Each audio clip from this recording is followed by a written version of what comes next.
why it's important to lose weight safely. This has come up for me in my mind because I sometimes get hypnotherapy clients saying to me, can you hypnotize me so I can eat less? So I'm going to talk to you a little bit about why that's not so good. I do help people with weight loss for hypnotherapy, and this is particularly helpful when people have habits that we've identified as the issue. So perhaps some unhealthy habits, perhaps even a bit of sugar addiction or something like that, and hypnotherapy can be really helpful. Hypnotherapy can also be really helpful combined with nutritional therapy. But what isn't so healthy is when people say, please can you hypnotize me to eat less? And the reason for that is because it might not be that you need to eat less. Now, I've talked before, and you can look at other videos where I've talked about the other things that might be getting in the way of your weight loss journey. So it's not just about calories in, calories out, eat less, move more. And if that's the message that you're wedded to, then please do go and watch that video and try not to follow people that promote that unhealthy message. So back to the how to lose weight in a safe way. So the reason why I get alarm bells when people say to me, please can you hypnotize me to eat less, is because it might not be that eating less is what you need to do. How do I know if you come to see me for hypnotherapy that you are eating too much? How do I know that you're not just eating the wrong thing? How do I know it's not even related to food?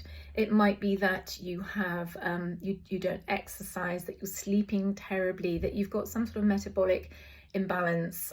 It might be that your thyroid is underfunctioning, and so no matter how little you eat, you're not going to lose weight. And by eating less and less and restricting yourself more and more, you're just going to make things worse. So as I say, I've got a little post all about that, so I won't go too much into that. But whatever method of weight loss that you might be using, whether this is a restrictive diet, calorie control diet, fasting can be useful, but it's possible to overdo it with that. Or maybe you're on weight loss medication, whatever method you're using, it's important that you do so safely. And by that, I mean that you don't deprive yourself of essential nutrients. One of the key side effects from weight loss can sometimes be a reduction in muscle mass.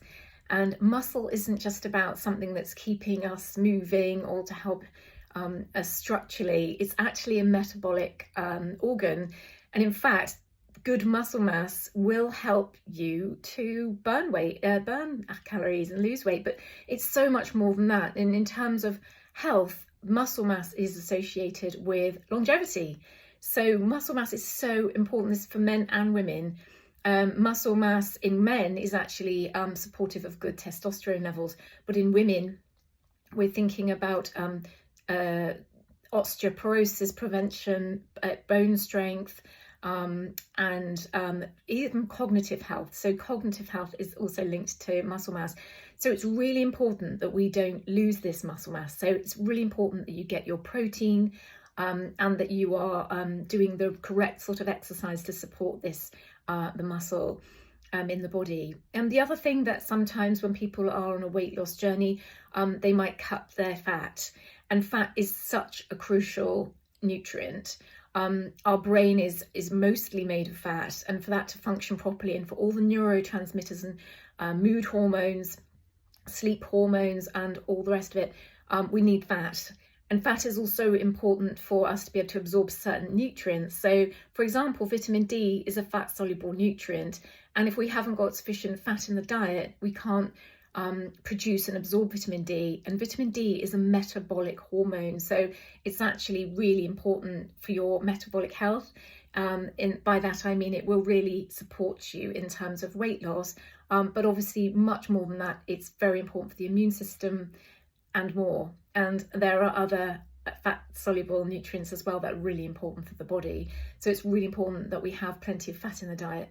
So it's really important that if you're on a restrictive diet of any kind, including fasting, or even if you're on weight loss medication, it's important that you don't deprive yourself of some of these key nutrients that could affect you going forward into your future and affect your longevity or your general health, particularly the muscle and muscle wastage, the brain health and cognitive function from the fat, and also the general nutrient status. Any kind of low status nutrients can have a knock-on effect. So, for example, if you're low in iron, iodine, selenium, that can affect your thyroid. In fact, if you're low in total calories, that can affect your thyroid, and that can have also far-reaching problems. So if you are doing any of these types of restriction, then you need to make sure that when you do eat something, what you're eating is really well to get put together and really well balanced in terms of nutrients. So it needs to be nutrient dense food. So it's all very well if you feel like you can eat what you want because you're on weight loss medication, but actually you really do need these nutrients. So I urge you to make sure that you've got a really balanced meals when you do eat something that is very well balanced, including plenty of protein from various sources, particularly animal proteins, healthy fats of various kinds as well, and all your fruits and vegetables, but just a really well planned nutrient based diet. So I do help people with weight loss with hypnotherapy. I prefer to do it as a combined approach, which means that I will support you with nutrition and look at the diet and support you from that side, but also we can support habits and behaviours and cravings and things like that with the hypnotherapy side. For those people who only want the hypnotherapy, this is best for things like habits, like I said before, cravings, people that might be able to identify those things as the sticking point with weight loss. I don't really suggest that you just have hypnotherapy just to eat less, because it could be a lot more complicated than that. So I hope you found that helpful.